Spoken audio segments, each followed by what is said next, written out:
Blue fix நேயர்கள் அனைவருக்கும் நெஞ்சார்ந்த வணக்கம். இன்னைக்கு நம்முடைய அரசியல் பார்வையில் பல முக்கியமான விஷயங்கள் பத்தி பேச போறோம். அதை பத்தி பேசுறதுக்காக நம்முடைய நண்பரும் மூத்த பத்திரிகையாளருமான நாச்சி செல்வராஜ் அவர்கள் இணைந்திருக்கிறாரு. வணக்கம். வணக்கம். ஒரு சின்ன பிரேக் எடுத்துக்கிட்டோம். ஆமாம். என்ன ஜனநாயகன் எஃபெக்ட்ல வந்துருக்கீங்க? இல்லையே, பையனோட டிஷர்ட்டா? ஆமாம். ஓகே, ஜனநாயகன் படம் பாத்தீங்களா? ஐயா படம் பார்க்கல. படம் பார்க்கல. அதுக்கே அப்படி அதிர்ச்சியா இருங்க. நான் வந்து ஜனநாயகன் படம் பார்த்துட்டேங்க. சரி, மார்னிங் ஷோ பார்த்துட்டு வந்தேன். அதாவது வந்து முதல்வர் விஜய் அவர்கள் மீது நம்ம விமர்சனம் பாராட்டுது அதெல்லாம் வேற பக்கம் இருக்கான். படம் பார்க்கும்போது உழைத்திருக்கிறார். இது விஜய் தவிர வேற யார் நடிச்சிருந்தாலும் மக்கள் ஆதரவு இருந்திருக்காது. அதாவது காலையில யாரோ ஒரு விமர்சனம் போட்டிருந்தாரு, ரொம்ப அருமையா இருந்தது. அதாவது டைரக்டர் பேர் என்ன, எச் வினோத். அவர் பிரியாணி எடுத்துக்கிட்டு குஸ்கா வந்து முதல்வருக்கு கொடுத்துருக்கிறாரு. கதையில மொத்தமா கோட்டை விட்டாருங்க. இந்த ஸ்கூல் பசங்க கதை எழுத மாட்டாங்க, சிவில் வார் வருதான். அதாவது எல்லாரும் வந்து அடிச்சுப்பாங்களாம், இந்து முஸ்லீம் கலவரம் வந்துருமா. கடைசியில டிஜிபி ஆபீஸ்ல ஒரு வீடியோ கேம் பண்ணிக்கிறாங்க. அருமையா இருக்குது அந்த வீடியோ கேமு. அதாவது தன்னுடைய அவரோட ஒவ்வொரு பேட்டிகள்ல பாத்தீங்கன்னா ஒரு டைரக்டர் எப்படிங்க கான்ஃபிடென்ட்டா சொல்லணும், விஜய் ரசிகர்கள் கண்டிப்பா அந்த படத்துக்கு ஆதரவு தெரிவிப்பாங்க. யாரும் பார்க்க மாட்டான், எல்லாரும் பார்த்துட்டாங்க, எல்லாம் லீக் ஆயிடுச்சு, வருவாங்கன்னு நம்புறேன். அப்ப கதை மேல நம்பிக்கை இல்லை. கேசரியை எடுத்தீங்களோ, கேசரி கிண்ணீங்களோ இல்லையோ, ஆனால் அந்த ஒரு சாங் வந்து கச்சேரின்னு ஒரு பாட்டு, விஜயோட ஃபுல் வைபுங்க. படம் வந்து உண்மையிலே வந்து லாஸ்ட்ல வந்து நம்ம நினைக்கும் போது முதல்வராக ஆயிட்டாருன்றதை தவிர்த்துருங்க, விஜயை இனிமேல் வந்து ஸ்க்ரீன்ல பார்க்க முடியாதுன்ற ஒரு ஏக்கம் ஒரு ரசிகர்களுக்கு வந்து ஒரு பெரிய தாக்கத்தை ஏற்படுத்தியிருக்கு. இதெல்லாம் போட்டோம். இப்போ இந்த பக்கம் ஒரே ஃபுல் வைப்பில் இருக்காங்க விஜய் ரசிகர்கள், அழுகுறாங்க. அதாவது விஜய் நல்லா தான் இருக்கிறாரு, ஆனால் இனிமேல் ஸ்க்ரீனில் பார்க்க முடியாதுன்னு. ஆனால் இதே இளைஞர்கள், இதே ஜென்சி கிட்ஸு இங்கே இந்த மோகத்தில், ஜனநாயகன் மோகத்தில் இருக்கும்போது டெல்லியில் நம்முடைய குழந்தைகள், இளைஞர்கள் வந்து கடுமையாக போராடிக்கிட்டு இருக்காங்க நீட்டுக்காக. ஆனால் இந்த விஷயம் வந்து மறைப்பதற்காகவே, மடைமாற்றம் செய்வதற்காகவே இந்த கொண்டாட்டம் இருப்பதாக குற்றச்சாட்டு வருகிறது. அதை எப்படி பார்க்குறீங்க? அது பொதுவாக வந்து மத்திய அரசுக்கு எதிராக வந்து இன்னைக்கு தமிழ்நாடு மட்டுமல்ல, கிட்டத்தட்ட டெல்லி, மகாராஷ்டிரா, குஜராத்து,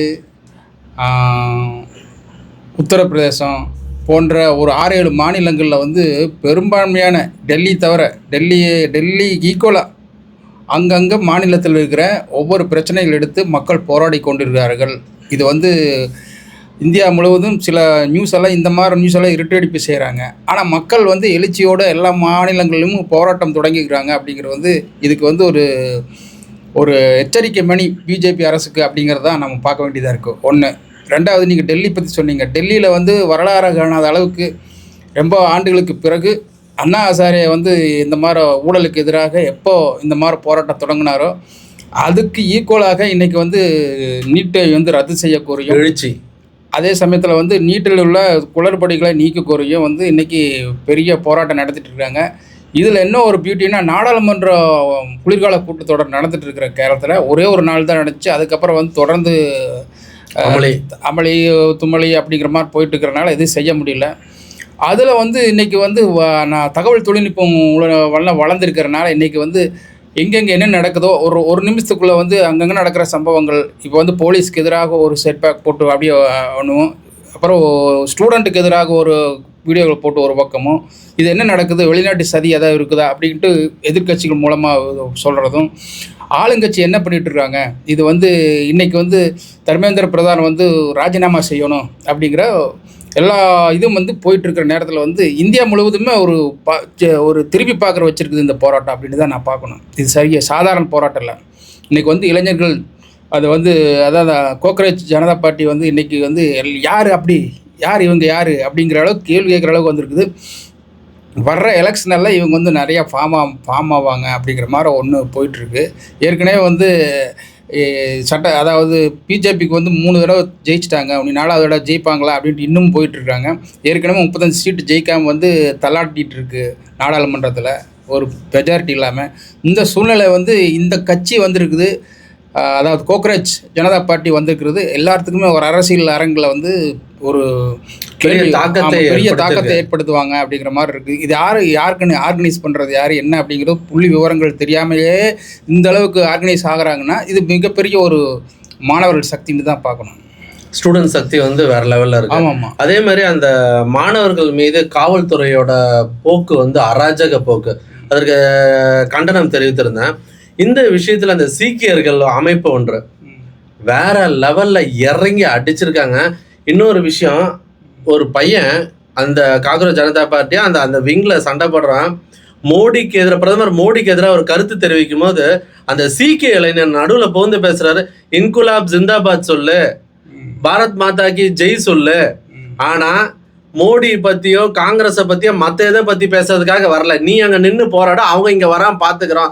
ஸோ இதுல அரசியல் சாயம் கலக்காம இருக்கணும்ன்றதுல அவர்கள் ரொம்ப தெளிவா இருக்காங்கன்றதை கவனிச்சிங்களா? அது வந்து அதாவது என்னென்னா, அந்த பஞ்சாப்லேருந்து வந்த அந்த சீக்கியர் படைங்கிறது வந்து அரசால் அங்கீகரிக்கப்பட்ட, அரசு எப்படி வந்து கூர்காக் இங்கே இருக்கிற கூர்காக்கில் ஒரு பர்மிஷன் தந்து கத்தி வச்சுக்க சொல்கிறாங்களோ அந்த மாதிரி வந்து அந்த ரொம்ப ஒரு 6 அடி லீல வந்து ஒரு ஈட்டியும் கத்தியும் வந்து சொருகியிருப்பாங்க. அந்த 2 ஆயுதங்களை வந்து இதுன்னா அந்த கூட்டத்தை அப்படியே சரவுண்ட் பண்ணுறதுக்கு. இது வந்து அரசால் வந்து அந்த கவர்மெண்டால் வந்து அங்கீகரிக்கப்பட்டவங்க தான். மக்களுக்கு பிரச்சனை வரும்போது தன்னெழுச்சியா வருவாங்க.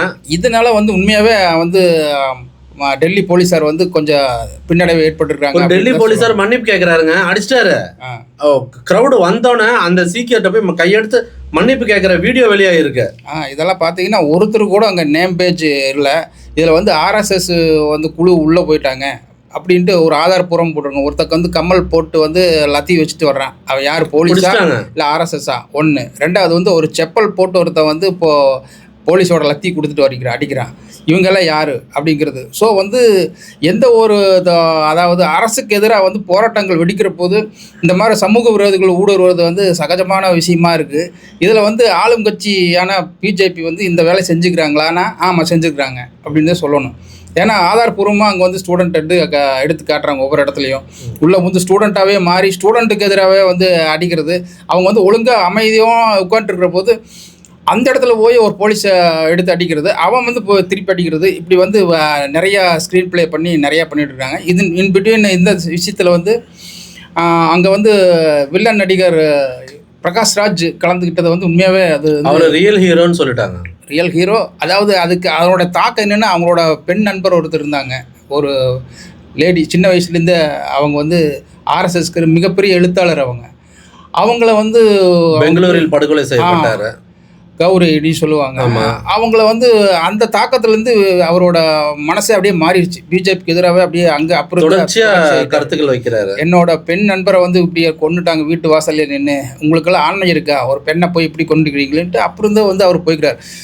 இதில் பார்த்தீங்கன்னா தமிழ்நாட்டில் இந்த மாணவர்கள் பிரச்சனை பெருசாக வெடிச்சிருக்கு அப்படின்னா அந்த அளவுக்குலாம் ஒன்றும் இல்லை அப்படின்னு தான் பார்க்கணும். ஏன்னா இங்கே வந்து கம்யூனிஸ்ட் இயக்கங்கள் பாலன் இல்லத்துலேயும் அப்புறம் மதுரையிலையும் நெல்லையிலையும் ஒரு சில இடத்துல மட்டும்தான் வந்து அது உள்ள அரங்கத்தில் மட்டும்தான் வந்து வெடிச்சுக்கிறாங்கன்னு சொல்லணும். ஆனால் வந்து நேற்று வந்து ராஜரத்னம் ஸ்டேடியத்தில் வந்து நீளம் பண்பாட்டு மையத்து சார்பாக வந்து ஒரு பெரிய ஒரு ரஞ்சித் வெற்றிமாறன் 3-4 இயக்குநர்கள், நடிகைகள், ரேவதி உட்பட எல்லாரும் வந்து தங்களோட தாக வெளிப்படுத்திக்கிறாங்க, எதிர்ப்பை வெளிப்படுத்துறாங்க. ஆமாம். இல்லை, இப்போ எல்லாரும் முன்வைக்கிற கேள்வி ஃப்ராங்கா அடிச்சே பேசுங்க. நீட் தேர்வை கொண்டு வந்ததுல காங்கிரஸுக்கு முக்கிய பங்கு இருக்கு. ஆமா, அது வழக்காட போகும்போது சிதம்பரத்தோட மனைவி தான் வழக்காடினதா ஒரு விஷயமும் இருக்கு. ஆனா நீட் தேர்விற்காக வந்து நம்ம மாணவர்களுக்காக குரல் கொடுக்கறோம்னு இறங்கி ராகுல் காந்தி செய்யற விஷயங்கள் வந்து வேற மாதிரி இருக்குல்ல, அது எப்படி பாக்குறீங்க? அதாவது வந்து நீட் தேர்வுல இப்போ எல்லாருமே ஒரு சரியா புரிஞ்சுக்கல. நீட் தேர்வு ரத்த செய்ய கோரி இந்த போராட்டமா, இல்லை நீட் தேர்வில் வந்து குளறுபடிகள் ஏற்படுறது கொஸ்டினெல்லாம் வெளியாக இருக்குது அதை எதிர்த்து போராட்டமா அப்படின்னு இன்னும் சரியாக புரிஞ்சுக்க மாட்டீங்களா? கன்ஃபியூஷன் இருக்குன்றீங்க. இல்லை, இங்கே புரிஞ்சுக்கல. இங்கே வந்து தமிழ்நாட்டில் பொறுத்த வரைக்கும் ரத்து செய்யணுன்னு சொல்லிட்டு இருக்காங்க. ஆனால் அங்கே வந்து குளறுபடிகள் இருக்குது, கொஸ்டினெல்லாம் வெளிவந்துருச்சு. சில பேரெல்லாம் வந்து அதை எடுத்துகிட்டு படிக்கிறாங்க. வடநாட்டில் குறிப்பாக வந்து வடநாட்டில் இருக்கிறவங்களாம் ஈஸியாக வந்து பாஸ் பண்ணிட்டு போகிறாங்க. ஒரு உதாரணத்துக்கு ஒரு மட்டும் சொல்கிறேன். இங்கே வந்து போஸ்ட் ஆஃபீஸில் வந்து 4 பேர் மாநிலத்துக்காரனுங்க வந்து பாஸ் பண்ணுறானுங்க. தமிழில் வந்து 25க்கு 24 மார்க் வாங்கி எழுதி பாஸ் பண்ணுறாங்க. எப்படி? அவனுக்கு தமிழே தெரியாது, எப்படி எழுதி பாஸ் பண்ணுறான்? போஸ்ட் ஆஃபீஸில் வந்து இவங்க வந்து வேலை செய்கிறான். இங்கே இருக்கிறவங்களுக்கு, தமிழ்நாட்டில் இருக்கிறவங்க ஏன் வேலை கொடுக்கல? எப்படி அவன் பாஸ் பண்ணான்? இது ஒரு உதாரணம் எடுத்துக்கொள்ளணுமா? அப்போ 4 பேர் வந்து 25க்கு 24 மார்க் தமிழில் எழுதி பாஸ் பண்ணான். அவனுக்கு என்ன தமிழ் பண்டிட்டா? உயிர்மெய் எழுத்து மெய்யெழுத்து தெரியாது, அவனை எப்படி பாஸ் பண்ணான்? இப்படித்தான் வந்து வட மாநிலங்களும் இந்த நீட் தேர்வில் வந்து அவங்களாக வந்து நிறைய எடுத்துக்கிறாங்க. இப்போ ஒவ்வொரு காலேஜில் வந்து கிட்டத்தட்ட ஒரு 4000 போஸ்ட் இருக்குதுன்னா MBBS இருக்குன்னா அதில் 3000 வந்து இந்த மாதிரி இல்ல. ஆனால் இங்கே வந்து பூராவே வடக்கன்களோட ஆதிக்கம் ஜாஸ்தியா இருக்கு. இல்ல, இப்ப கேட்கிற கேள்வி, ராகுல் காந்தி அவர்களோட செயல்பாடு இரட்டை வேடமா எப்படின்னு சொல்றீங்க? நீட் கொண்டு வந்து காங்கிரஸ் அததான் இன்னைக்கு மக்கள் கேட்கறாங்க, மாணவர்கள் அறிய விரும்புறாங்க. அதை சொல்லுங்க. அதாவது காங்கிரஸ் தான் கொண்டு வந்துச்சு. அங்கிருந்த திமுக வந்து அப்போ வந்து அதை அமல்படுத்தினாங்க. காந்திராஜன்ட்டு ஒருத்தர் இருந்தார் நாமக்கல் மாவட்டத்தில், அவர் தான் சுகாதாரத்துறை இணையமைச்சராக இருந்தார். அவங்க தான் கையெழுத்து போட்டு இதெல்லாம் கொண்டு வந்தாங்க. ஸோ வந்து அவங்க கொண்டு வந்தாங்க, ஓகே. அதை எதிர்த்து ரத்து செய்கிறது ராகுல் காந்தி போடுறாரு, அதை எதிர்த்து போகிறாரு. அது குளறுபடிகளை வந்து கட்டுப்படுத்துங்கன்னு சொல்லிட்டு தான் ராகுல் காந்தி போகிறாரு. ஆனால் ராகுல் காந்திக்கு இன்னும் அரசியல் பண்ண தெரியல அப்படிங்கிறது வந்து ஒரு பரவலான கருத்து இருந்துகிட்டு இருக்கு. அவர் வந்து யதார்த்தமாக இருக்கிறாரா, இல்லை வந்து வேணும்கிட்ட நடிக்க தெரியலையா அப்படிங்கிற மாதிரி இருக்குது. ஒரு பிளாஸ்டரி மூக்கில் அடிபட்டுருக்கு. அவருக்கு மூக்கில் அடிபட்டுட்டு அதை போகிறாரு, பார்லிமெண்ட்டுக்குள்ளே போகிறோம், அதை கலட்டிட்டு போகிறாரு. வேற ஒருத்தர் இருந்தால் அது போட்டு போய் பெரிய அரசியல் பண்ணுவாங்க. ஆனால் ராகுல் காந்திக்கு நடிக்க தெரியல அப்படின்னு சொல்லிட்டு அங்கே வந்து கேப்ஷன் எழுதுகிறான், கீழே வந்து எழுதுகிறேன், ராகுல் நடிக்க தெரியாத ராகுல் அப்படிங்கிறார். ஸோ வந்து இவராலேயே ஒரு செட்பேக் ஆகிட்டு போயிட்டுருக்கா அப்படிங்கிற மாதிரி ஒரு சூழ்நிலையும் போயிட்டுருக்கு. ஏன்னா இங்கே வந்து திமுக வந்து காங்கிரஸோட கூட்டணியில் இருந்ததுனால அவங்க வந்து சப்போர்ட் பண்ணிட்டு இருந்தாங்க, போனாங்க வந்தாங்க. ஆனால் அதே மேடையில் வந்து கனிமொழியும் பேசுகிறாங்களே, நாங்கள் வந்து உங்களுக்கு சப்போர்ட் பண்ணுறோம், மாணவ ஸ்டூடெண்ட்டுக்கு வந்து நாங்கள் சப்போர்ட் பண்ணுறோம், சப்போர்ட் வித் யூ அப்படின்னு சொல்லிட்டு கனிமொழி பேசுகிறாங்களே. இதெல்லாம் என்னென்னு கேட்டிங்கன்னா, அங்கங்கே நான் போய் ஸ்கோர் பண்ணிக்கிறது, எல்லா கட்சியுமே ஸ்கோர், இவங்க மட்டும் வரவே இல்லை அப்படிங்கிற மாதிரி இது யாரும் சொல்லக்கூடாது. மக்கள் முன்னாடி நடிக்கிறாங்க எல்லாருமே. ஆனால் அடி வாங்குறதெல்லாம் அந்த ஸ்டூடெண்ட்டு தான் பாவம். யார் பெற்ற பிள்ளைகளோ ரத்தம் சிந்தி தூங்காமல் சாப்பிடாமல் அங்கே வந்து போராடிட்டு இருக்காங்க. அதை பார்க்குறபோது நம்மளுக்கு கண்ணில் தண்ணி வருது. அந்த மாதிரி இருக்குது. எத்தனை அடி வாங்குறது போலீஸ்காரங்கிட்ட, யாருக்காக இது பாடுபடுறாங்க, என்ன பண்ணுறாங்க. ஆனால் இந்த போராட்டத்தினுடைய நோக்கம் வெற்றி வருமா அப்படிங்கிறது வந்து சந்தேகம்தான். ஏன்னா அரசியல் வந்து அவர் பிரதாபன் வந்து ராஜினாமா கடிதத்தை வெளியிட்டாங்க, 21ஆம் தேதி வெளியிட்டாங்க. அது வந்து சமூக வலைதளங்களில் போயிட்டுருக்கு. அது உண்மையானு தெரியல. ஆனால் வந்து இந்த நாடாளுமன்ற கூட்டத்தொடர், மழைக்கால கூட்டத்தொடர் 13ஆம் தேதி வரைக்கும் தான் இருக்குது. அதில் வந்து சில மசோதாக்கள் தாக்கல் பண்ணுறாங்க. அதுக்கு பின்னாடி வந்து மந்திரி சபையை வந்து மாற்றம் இருக்குது. இதே கல்வி அமைச்சராக வந்து இப்போ இருக்கிற நிதியமைச்சருக்கு தான் கொடுக்க போகிறாங்க அப்படிங்கிற மாதிரி ஒரு பேச்சு இருக்குது. அப்போ நிதியமைச்சருக்கு யாருன்னா சக்தி கந்ததாஸ் இங்கே இருந்தார்ல செக்ரட்டரி, சக்தி கந்ததாஸ் தான் நீ அடுத்த நிதியமைச்சராக போகிறாங்க அப்படிங்கிற மாதிரி ரிசர்வ் பேங்க் கவர்னர் இருக்காரு. இப்போ அவர் தான் வந்து அடுத்த நிதியமைச்சர் அப்படின்ட்டு மாற்றங்கள்லாம் போயிட்டுருக்கு. ஸோ வந்து இப்போது ராஜினாமா பண்ணுறது தான் ஒரே வழி. அவர் தர்மேந்திர பிரதான் வந்து ராஜினாமா பண்ணால் இந்த பாஜகவிற்கு மாற்று சக்தியாக காங்கிரஸ் வரக்கூடிய வாய்ப்புகள் இருக்கா ராகுல் காந்தி? இல்ல இந்த காக்ரோச் ஜனதா பார்ட்டிக்கு வந்து அவங்க மேலேயே ஒரு சாயம் பூசப்படுகிறது, இவர்கள் வந்து வெளிநாட்டின் கைகூலின்னு நம்ம ஊர்ல இருக்கிற சில மூத்த பத்திரிகையாளர்ன்ற பேர்ல சில ஆர்வ கோளாறுகள் நிறைய பேர் நிறைய விஷயங்களை அடிச்சு விடுறாங்க. இதெல்லாம் எதை இப்ப மாணவர்கள் வந்து தெளிவா இருக்காங்களா, இல்ல அதே மாதிரி அவங்க இதுலயே வந்து தேவையில்லாத கன்ஃபியூஷனை கொண்டு வராங்கன்ற மனநிலைக்கு வந்துட்டாங்கல்ல? வெளிநாட்டு சக்திங்கிறது வந்து ஒரு ஸ்டூடெண்ட்டு அவனால் சப்போர்ட் பண்ணி வரும் அப்படிங்கிறதெல்லாம் முடியாத காரணம். ஏன்னா வந்து இன்றைக்கி இருக்கிற வல்லரசு கூட வந்து நம்ம பாரத பிரதமர் மோடி அவர்கள் வந்து பெரிய ஒரு நட்புறவோடு இருக்கார். அவர் சொல்கிறது இவர் கேட்குறாரு, இவர் சொல்கிறது அவர் கேட்குறாரு. இந்த சூழ்நிலை வந்து இதையெல்லாம் தாண்டி வந்து வெளிநாட்டு சதியெல்லாம் வர்றதுக்கு இங்கே வாய்ப்பே கிடையாது. அது ஏஸ் அ ஸ்டூடெண்ட்டுக்கெல்லாம் வந்து எப்படி அதெல்லாம் செய்ய முடியும்? அதுக்கெல்லாம் வாய்ப்பே கிடையாது. இவங்களாக கலைப்பு விடுறது தான். ஸ்டூடெண்ட்டுக்கெல்லாம் அந்த வேலை கிடையாது. அவன் படிக்கிறான், போகிறான், வாங்குறான், வேலை வாங்குறான், பக்கத்தில் வந்து பார்த்தா மாதிரி அடிச்சு விடுறது. ஒருத்தர் பையன் வந்து அவங்க திடீர்னு சர்க்கிள் விடுறாங்க, போராட்டத்துக்காக யார் மாட்டினீங்களோ அவங்க பாஸ்போர்ட்டெல்லாம் ரத்து செய்யணுங்கிறாங்க. உடனே அந்த மாணவர்கள் வந்து தகச்சு போய் வர்றாங்க, போலீஸ் ஆஃபீஸர் காலில் விழுகிறாங்க, என்ன இதுக்கு பண்ணிடாதீங்கன்னுட்டு. அப்போ வந்து எப்படியெல்லாம் மாற்றுறாங்க அப்படிங்கிற. அப்போ அவனோட வெளிநாட்டு கனவு அங்கே சிதையுதுல்ல. அப்போ என்ன செய்யலாம்? தாவேக்காவோட நிலைப்பாடு எப்படி இருக்கு? ஒரு அறிக்கை விட்டாரு சிஎம். ஆனா அங்க இருக்கிறவங்க வந்து ஹிந்திக்காரங்களே வந்து நிறைய பேர் பேசுறாங்க, எல்லாரும் வந்து சப்போர்ட் பண்றாங்க, சிஎம் விஜய் அவர்கள் மாஸ் லீடர் வரலையே அப்படின்ற ஒரு ஏக்கத்தை வெளிப்படுத்தி இருக்கிறாங்க. இன்னொன்னு, இந்த ஒரு விஷயத்துல ஜனநாயகன் விஷயம் வந்து பரவலா இங்க தமிழ்நாட்டுல பேசப்பட்டு அந்த வடக்கன் கிண்டல் பண்ணும்போது அவங்க போராட்டத்துல இருக்காங்க. ஆனா இது எல்லாம் மறந்துட்டு நம்மளுடைய ஜென்சி வந்து இந்த பக்கம் இருக்குல்ல, அதை எப்படி பாக்குறீங்க? நல்ல கேள்வி. இது ஆரம்பத்திலேயே நீங்கள் பேசுனீங்க, அதுக்கு நம்ம பதில் சொல்லாமல் போயிட்டோம், கடந்துட்டீங்க. இப்போ சொல்கிறோம், அப்போ என்ன கேட்டீங்க, ஜனநாயகன் திரைப்படம் வந்து படுதோல்வி என்னை பொறுத்த வரைக்கும். நான் சொல்கிறேன், ரசிகர்கள் மற்ற இதெல்லாம் பார்க்குற போது நான் ஓப்பனாக அடிக்கிறேன், படம் படுதோல்வி. ஏன்னா இது வந்து கடந்து வந்த பாதை வந்து சில 3 மாதமாக வந்து இந்த படம் வெளியே வரும், நாளைக்கு வரும், இல்லை குறிப்பிட்ட தேதி குறிப்பிட்டு வெளியே வந்துருச்சு அப்படின்னாங்க. அப்புறம் உடனே சமூக வலைதளங்கள் வெளியிட்டாங்க. சமூக வலைதளங்கள் பார்த்தாங்க, அதுலேயே பாதி பேர் பார்த்துட்டாங்க, அதுலேயே ரசிகர்கள் இதெல்லாம்.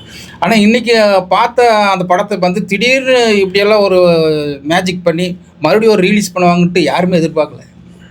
ஆனால் இந்த மாதிரி சூழ்நிலையில் இவர் பதவி ஏற்ற 75 நாள் கழிச்சு டைஹார்ட் ஃபேன்ஸ் வந்து இதில் அது வெளியான இதில் பார்க்கல, ஓகேவா, தேட்டருக்கு தான் வந்து பார்க்குறாங்க. இன்னொன்று டைஹார்ட் ஃபேன்ஸ் வந்து விஜய்க்கு இன்னமும் இருக்கார்கள்.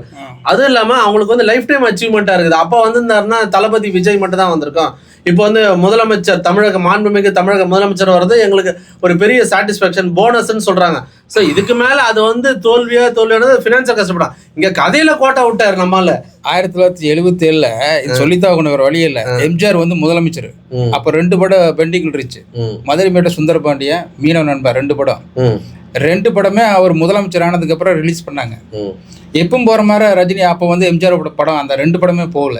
மதுரை மீட்ட சுந்தரபாண்டியன் ஃபெயிலு, மீனவ நண்பன் ஃபெயிலியர் ஆயிடுச்சு படம். அதே மாதிரி தான் இப்போது இந்த சூழ்நிலையும் ஆகுது. அதை படித்தான் நான் பார்க்க தோணுது. இப்போ எம்ஜிஆருக்கு ஏற்பட்ட கதி தான். ஏன்னா திரையுலகத்தில் பார்த்தது வேற, தலைவராக பார்க்குறது வேற அப்படிங்கிறது நிறைய வித்தியாசம் இருக்குது. ஆனால் தனது பதவிகளை தக்க வைத்துக்கிற கொள்வதற்காக அந்த இருட்டிலையும் வந்து ஒரு கேமரா போட்டு மந்திரிகள் அழுகிறத வந்து எடுக்கிறது எவ்வளோ ஒரு ஜனநாயக கேலிக்கூத்து. அது அந்த பர்வேஸ்ன்ற ஒரு அமைச்சர் பர்ஃபார்மன்ஸ் ஹெவியா இருக்கு. அவர் தான் ஆரம்பிச்சு விட்டாரு. ஆனால் இது வந்து விஜய் வந்து ரசிக்க மாட்டார். வெளியே வேணா உள்ளுக்குள்ளே கூப்பிட்டு சிரிச்சுக்கலாம் பண்ணிக்கலாம், ஆனால் வெளியெல்லாம் கூப்பிட்டு திட்டுவார் அப்படின்னு தான் நான் எதிர்பார்க்குறேன். ஒரு பத்திரிகையாளராக வந்து எதிர்பார்க்கறது தான். ஏன்னா அவங்க பேசிக்கலாக ரசிகர்களாக இருக்கலாங்க. கேமரா முன்னாடி அழுவுறதுக்கு கேமரா எடுக்கிறாங்களான்னு சைட்ல பார்க்குற விஷயங்கள் தெரியாது. அப்போ நீ அங்கேயே வந்து நீ நடிக்கிறேங்கிறது தெரியுதா? அப்போ அமைச்சரோட வேலை இதுவா? இதெல்லாம் பின்னாடி பயங்கர விளைவுகளை ஏற்படுத்துங்கிறது வந்து அந்த அமைச்சர்களுக்கு தெரியல. உங்களோட செயல்பாடுகள் மூலமா முதல்வர் விஜய் நீங்க இம்ப்ரெஸ் பண்ண ட்ரை பண்ணலாம். நான் படம் போய் பார்த்துட்டேன், லீவு கேட்டேன், ஃபர்ஸ்ட் நாள் பார்த்து அழுகுறேன், கட்சி பேச்சு அழுகுறாரு போறாரு வராரு, ஃபர்ஸ்ட் ரோல் உட்காந்துருக்காரு. ஆனா கேமரா எடுக்கிற பசங்க வந்து இப்படி எடுக்கிறானுங்க பண்றானுங்க. அப்ப என்ன பண்ணுவானு, போனா அதெல்லாம் அப்படி சொல்லணுமே இல்லையா? அப்படியே அழுதுட்டு பார்த்துட்டு இப்படி பார்த்து இது சொல்றாரு. அப்போ ஒருத்தன் மட்டும் எடுத்துட்டு இருக்கான், அடுத்துட்டு இன்னும் கொஞ்சம் பார்த்தா இன்னும் 2 பேர் எடுத்துட்டு இருக்கான். இப்ப என்ன அடுத்தது? கரூர் விவகாரத்துல முன்னாள் அமைச்சர் அன்பில் மகேஷ் அழும்போது அது மட்டும் கிண்டல் பண்ணி கேலி பண்ணீங்கல்ல, அது உண்மையாக அடி வயிற்றுலேருந்து அழுதாரு அவரு. அதான் பொய்ங்கிறத சொல்லவே முடியாது. ஆனா இது வந்து சினிமா தேட்டரில் போய் உட்காந்துட்டு தன்னோட இப்போ வந்து அவர் 8 கோடி பேருக்கும் ஒரு சிஎம், இப்போ நம்மளுக்கும் சிஎம் அவர். அப்படிங்கிற நேரத்தில் அப்படி அழுகிற போது நான் என்ன நினைப்பேன், நான் வந்து விஜய் ரசிகர் கிடையாது. நான் என்ன நினைக்கிறேன், எனக்கு சிரிப்பே வருது அவர் பார்த்து அழுகிற போது. இறுதியாக ஒரு கேள்வி, தாவேகா வந்து பாஜகவை எதிர்ப்பு நிலை காட்டுவதற்கு பயப்படுகிறார்களா? நிச்சயமாக பயப்படுறாங்க. நிறைய சம்பவங்கள் இருக்கிறதுல நிறைய சொல்லலாம். ஏன் வந்து இப்போ வந்து பிஜேபி எதிர்த்து தானே அவங்க வந்து போராடிட்டு இருக்காங்க. ஓப்பன் ஸ்டேட்மெண்ட்டோட சொல்லுங்கள், விஜய்வே நான் வந்து ஸ்டூடெண்ட்டுக்கு ஆதரவு தர்றேன் அப்படின்னு எதிர்த்து சொல்ல சொல்லுங்க வாக்கலாம். அங்கே வரேன்னு சொன்னார்னா எப்படி இருக்குங்க ஃபயரு? முதலமைச்சர் விஜய் டெல்லி விரைகிறார். இப்போ நீங்கள் கேட்ட கேள்வியில் நிறைய விஷயங்கள் இருக்குது. இப்போ வந்து ஏன் ஓடுறாரு? 3ஆம் தேதி நான் அங்கே போகிறேன், பட்ஜெட் தாக்கல் கூட 5ஆம் தேதி நடக்க போகுது. இதுக்கிடையில் வந்து நான் வந்து மேகதாது அணை குறித்து வந்து கர்நாடகாவோட 10 வருஷத்துக்கு அப்புறம் பேச்சுவார்த்தை நடத்த போகிறேன். அப்போ ஏற்கனவே அந்த சிவகுமார் என்ன சொல்லிக்கிறாரு, இவர் வந்து இன்மெச்சூர்டு பாலிட்டிஷியன் அப்படின்ட்டு இருக்காரு. அப்போ வந்து ஏற்கனவே அவர் சொல்லிக்கிறாரு. இப்போ இவர் போய் அங்கே போய் மொக்க வாங்குவாரா இல்லை அவரை வந்து காலி பண்ணிட்டு வருவாரா அப்படிங்கிறத ஒரு இதாக இருக்குது. ஆனால் விஜய்கிட்ட எனக்கு பிடிச்ச என்ன, முதல்வர் யாருக்கிட்டையும் ஈகோ பார்க்குறது இல்லை. எந்த விஷயமா இருந்தாலும் இறங்கி அடிக்கிறார். அந்த விஷயத்தில் வந்து விஜய் பாராட்ட வேண்டிய விஷயம். ஆனால் அஃபீஷியலாக வந்து முதல்வராக வந்து இதனை வரைக்கும் எந்த இடத்துலையும் அவர் தப்பு பண்ணல அப்படிங்கிறது வெளிப்படையாக தெரியுது. அதே சமயத்தில் கொள்கை ரீதியாகவும் கரெக்டாக கொண்டு போயிட்டுருக்காரு அப்படிங்கிறது தெரியுது. இங்கே தான் திமுக வந்து அதை திணறுது. இல்லை வந்தோன்னா பாஜக மத்திய அரசுடன் தேவையில்லாமல் மோதல் போக்கு வேண்டாம், அது வந்து தமிழக அரசிற்கு வரக்கூடிய நலன்கள் தான் பாதிக்கும்னு தெளிவாகவும் சொல்லிட்டாரு. அந்த விஷயத்தில் உண்மையாகவே முதல்வர் விஜய் நம்ம பாராட்ட வேண்டிய விஷயம். ஆனால் இந்த மாதிரி ஒரு கேலி கூத்து சம்பவங்கள் எல்லாம் முதல்வர் விஜய் வந்து தன்னோட மந்திரிகளுக்கெல்லாம் சொல்லி கொடுக்கணும். இப்படியெல்லாம் பண்ணாதுங்கடா, வெளியில் வந்து வெக்கக்கேடாக இருக்குது அப்படிங்கிற மாதிரி சொல்லி அவங்களெல்லாம் திருத்தணும். அது போக அந்த இது கீர்த்தனான்னு சொல்லிட்டு ஒரு அமைச்சர், அது ஒரு பயங்கர வலைதளங்களை வந்து இப்போ வந்து அடக்கி வைக்கணும். அதெல்லாம் ரொம்ப அதை எதிர்காலத்தில் ரொம்ப கேலிக்குத்தாகிடும் அப்படிங்கிறது நம்மளோட கருத்து. Final touch. மீண்டும் ஜனநாயகனை பற்றி கொஞ்சம் பேசிக்கிறேன். நீங்கள் பேசிக்கலி நம்ம சூப்பர் ஸ்டார் ரஜினி ஃபேன் தான். ஆனால் அதன் பிறகு வந்து நம்ம விஜயோட ஃபேன் தான். அவரோட படங்கள் எல்லாமே நம்ம பார்க்குறோம். நீங்கள் வேணா இருந்துக்குங்க, நான் வந்து விஜய் ரசிகர் கிடையாது, என்னைக்குமே ரஜினி ரசிகர். நீங்கள் பார்க்க மாட்டீங்க. நான் பார்க்க. சரி, நீங்கள் பார்த்தா பாருங்க, பார்க்கலாம் போங்க. நீங்கள் ஒருத்தர் பார்க்காதனால ஒன்றும் நான் பார்க்கவே மாட்டேன். சரி, இந்த படத்தில் இருக்கிற ட்ராபேக்கை சொன்ன மாதிரி ஒரு விஷயம் வந்து கூர்ந்து கவனிக்கணும். அதாவது ஒரு ஸ்கூலில் வந்து பெண்களை பற்றி கேவலமாக பேசுகிற இடங்கள்லாம் பொங்கி அதெல்லாம் வந்து ஒரு பெண்களை பெருமைப்படுத்துகிற விஷயங்களை நல்லா பேசியிருக்கிறாரு. முக்கியமாக குழந்தைகளுக்கு குட் டச் பேட் டச்சை பற்றி ஒரு 5 நிமிஷம் கிளாஸ் எடுத்துருக்காருங்க. Full frame. அதை பேசுகிற பேச்சு உண்மையிலே படம் பார்த்துட்டு இருக்கிற எல்லா லேடிஸும் கை தட்டினாங்க. ஏன்னா எந்த ஹீரோஸும் சிஎம்மாக இருக்கும்போது எந்த விஷயம் ஏன்னா ஓப்பனாக சொல்கிறாருங்க. குழந்தைகளை பார்த்து இங்கே கை வச்சா தப்பு, எங்கெங்கே கை வச்சா தப்பு, பிஹைண்ட் த லெக்ஸ் அப்படின்னு சொல்லிட்டு பயங்கரமான கிளாப்ஸுங்க. அதாவது வந்து ஒரு முதல்வர் விஜயா தன்னுடைய பொறுப்பு படத்தில் இறுதி காட்சியில் வந்து முக்கியமான காட்சியில் அது சொல்லியிருக்கிறது வரவேற்கப்பட வேண்டிய விஷயம். அது வந்து பாராட்டுதலில் தெரிவிச்சுக்கிறான்.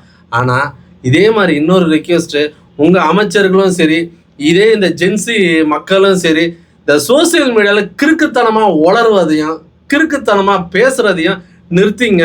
உங்களுடைய செயல்பாடுகள் மூலமாக மக்கள் நல்ல விஷயங்களை கற்றுக்கணுன்றதான் எங்களுடைய முக்கிய கோரிக்கையாக இருக்குது. உங்களோட பிஸியான ஷெடியூலில் போதுமான அளவிற்கு உங்களோட கருத்துக்களை தெரிவித்தமைக்கு ரொம்ப நன்றி. மீண்டும் ஒரு காணொளியில் உங்களை சந்திக்கிறேன். நன்றி, வணக்கம். வணக்கம்.